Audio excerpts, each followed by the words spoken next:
Good morning and welcome back. We're here for the 50th episode of reading the Anarchist Handbook, organized by Michael Malice, for about 10 minutes a day. And today, on 7/16/21, we are going to be wrapping up chapter 13, Tolstoy, From the Slavery of Our Times, 1900. And we're going to be wrapping this up today, so maybe a little bit longer. Starting on toward the top of page 191 in the book, the final section of his essay, What Should Each Man Do? Quote, "But all these are general considerations, and whether they are correct or not, they are inapplicable to life," will be the remark made by people accustomed to their position, and who do not consider it possible or who do not wish to change it. Tell us what to do and how to organize society, is what people of the well-to-do classes usually say. People of the well-to-do classes are so accustomed to their role of slave owners that when there is talk of improving the workers' condition, they at once begin, like our serf owners before the emancipation, to devise all sorts of plans for their slaves. But it never occurs to them that they have no right to dispose of other people, and that if they really wish to do good to people, the one thing they can and should do is to cease to do the evil they are now doing. And the evil they do is very definite and clear. It is not merely that they employ compulsory slave labor and do not wish to cease from employing it, but that they also take part in establishing and maintaining this compulsion of labor. That is what they should cease to do. The working people are also so perverted by their compulsory slavery that it seems to most of them that if their position is a bad one, it is the fault of the masters, who pay them too little and who own the means of production. It does not enter into their heads that their bad position depends entirely on themselves, and that if only they wish to improve their own and their brothers' positions, and not merely each to do the best he can for himself, the great thing for them to do is themselves to cease to do evil. And the evil that they do is that, desiring to improve their material position by the same means which have brought them into bondage, the workers, for the sake of satisfying the habits they have adopted, sacrificing their human dignity and freedom, accepting humiliating and immoral employment, or produce unnecessarily and harmful articles. And above all, they maintain governments, taking part in them by paying taxes and by direct service, and thus they enslave themselves. In order that the state of things may be improved, both the well-to-do classes and the workers must understand that improvement cannot be effected by safeguarding one's own interests. Service involves sacrifice, and therefore, if people really wish to improve the position of their brother men, and not merely their own, they must be ready not only to alter the way of life to which they are accustomed and to lose those advantages which they have held, but they must be ready for an intense struggle, not against governments, but against themselves and their families, and must be ready to suffer persecution for non-fulfillment of the demands of government. And therefore the reply to the question, what is it we must do, is very simple and not merely definite, but always in the highest degree applicable and practicable for each man, though it is not what is expected by those who, like people of the well-to-do classes, are fully convinced that they are appointed to correct not themselves, they are already good, but to teach and correct other people, and by those who, like the workmen,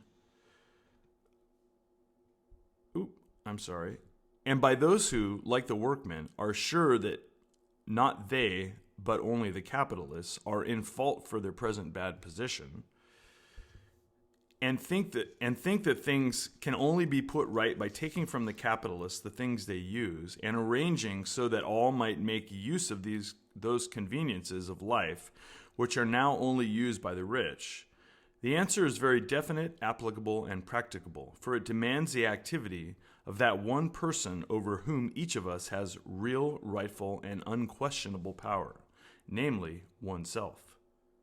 And it consists in this, that if a man, whether slave or slave owner, really wishes to better not his position alone, but the position of people in general, he must not himself do those wrong things which enslave him and his brothers.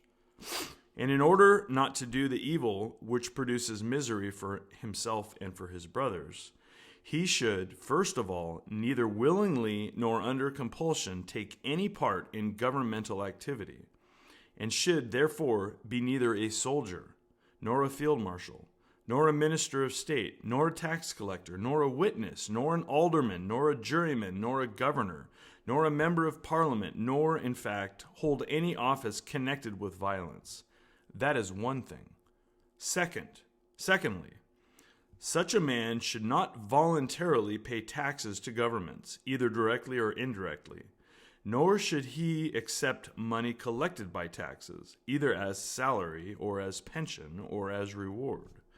Nor should he make use of governmental institutions supported by tax collected by violence from the people.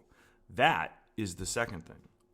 Thirdly, a man who desires not to promote his own well-being alone, but to better the position of people in general, should not appeal to governmental violence for the protection of his own possessions in land or in other things, nor to defend him and his near ones, but should only possess land and all products of his own or other people's toil, insofar as others do not claim them from him.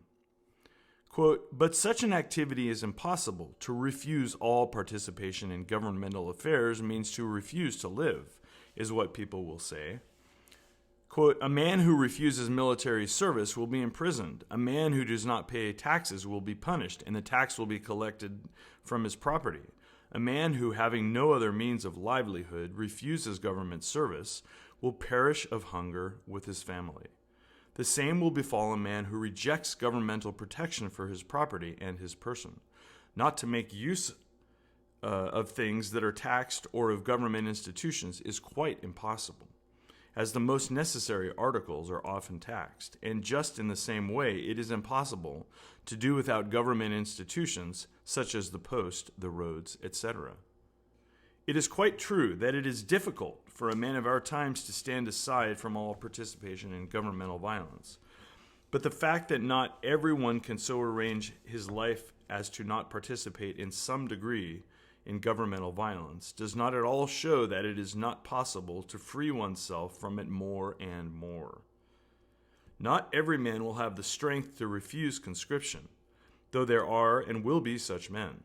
But each man can abstain from voluntarily entering the army, the police force, and the judicial or revenue service, and can give the preference to a worse paid private service rather than to a better paid public service. Not every man will have the strength to renounce his landed estates, though there are people who do that. But every man can, understanding the wrongfulness of such property, diminish its extent. Not every man can renounce the possession of capital, there are some men who do, or the use of articles defended by violence, but each man can, by diminishing his own requirements, be less and less in need of articles which provoke other people to envy. Not every official can renounce his government salary, though there are men who prefer hunger to dishonest governmental employment. But everyone can prefer a smaller salary to a larger one for the sake of having duties less bound up with violence. Not everyone can refuse to make use of government schools, though there are some who do. But everyone can give the preference to private schools, and each can make less and less use of articles that are taxed and of government institutions. Between the existing order based on brute force and the ideal of a society based on reasonable agreement confirmed by custom, there are an infinite number of steps which mankind are ascending. And the approach to the ideal is only accomplished to the extent to which people free themselves from participation in violence, from taking advantage of it, and from being accustomed to it.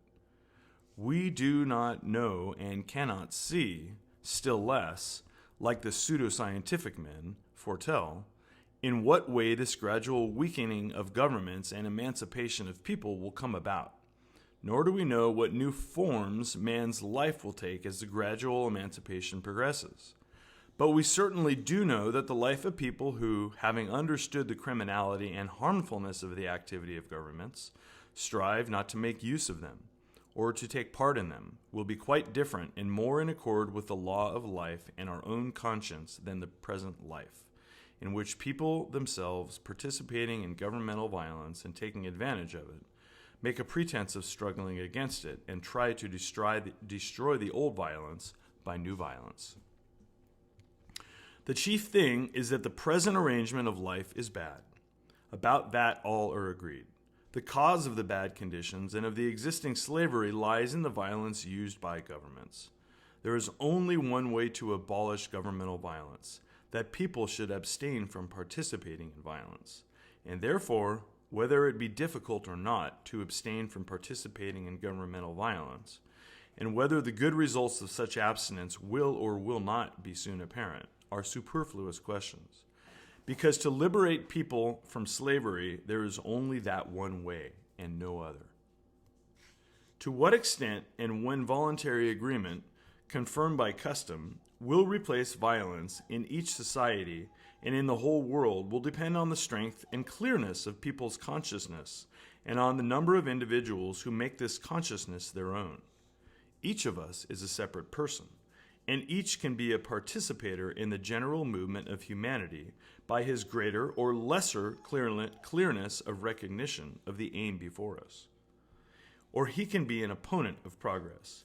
Each will have to make his choice: to oppose the will of God, building upon the sands the unstable house of his brief, elusive life, or to join in the eternal, deathless movement of true life in accordance with God's will. But perhaps I am mistaken, and the right conclusions to draw from human history are these, and the human race is not moving toward emancipation from slavery. Perhaps it can be proved that violence is a needful factor of progress, and that the state, with its violence, is a necessary form of life, and that it will be worse for people if governments are abolished, and if the defense of our persons and property is abolished. Let us grant it to be so, and say that all the foregoing reasoning is wrong. But besides the general considerations about the life of humanity, each man has also to face the question of his own life. And notwithstanding any considerations about the general laws of life, a man cannot do what he admits to be not merely harmful, but wrong. Quote, very possibly the reasoning showing the state to be a necessary form of the development of the individual, and governmental violence to be necessary for the good of society, can all be deduced from history and are all correct. Each honest and sincere man of our times will reply, quote, but murder is an evil. That I know more certainly than any reasonings. By demanding that I should enter the army or pay for hiring and equipping soldiers, or for buying cannons and building ironclads, you wish to make me an accomplice in murder, and that I cannot and will not be. Neither do I wish, nor can I, make use of money you have collected from hungry people with threats of murder, nor do I wish to make use of land or capital defended by you, because I know that your defense rests on murder. Quote, I could do these things when I did not understand all their criminality, but when I have once seen it, I cannot avoid seeing it, and can no longer take part in these things. I know that we are all so bound up by violence that it is difficult to avoid it altogether, but I will, nevertheless, do all I can not to take part in it. I will not be an accomplice to it, and will try not to make use of what is obtained and defended by murder. I have but one life, and why should I, in this brief life of mine, act contrary to the voice of conscience and become a partner in your abominable deeds? I cannot and I will not. And what will come of this? I do not know, only I think no harm can result from acting as my conscience demands. So in our time, should each honest and sincere man reply to all the arguments about the necessity of governments and of violence, and to every demand or invitation to take part in them, the conclusion to which general reasoning should bring us is thus confirmed to each individual by that supreme and unimpeachable judge, the voice of conscience. And that is the conclusion of Leo Tolstoy, ending on page 196, chapter 13. And we are roughly a little bit more than halfway through the book. So maybe another 45 or even 50 episodes. Possibly we're halfway finished. And we will see you tomorrow for 10-ish minutes a day reading the Anarchist Handbook, organized by Michael Malice.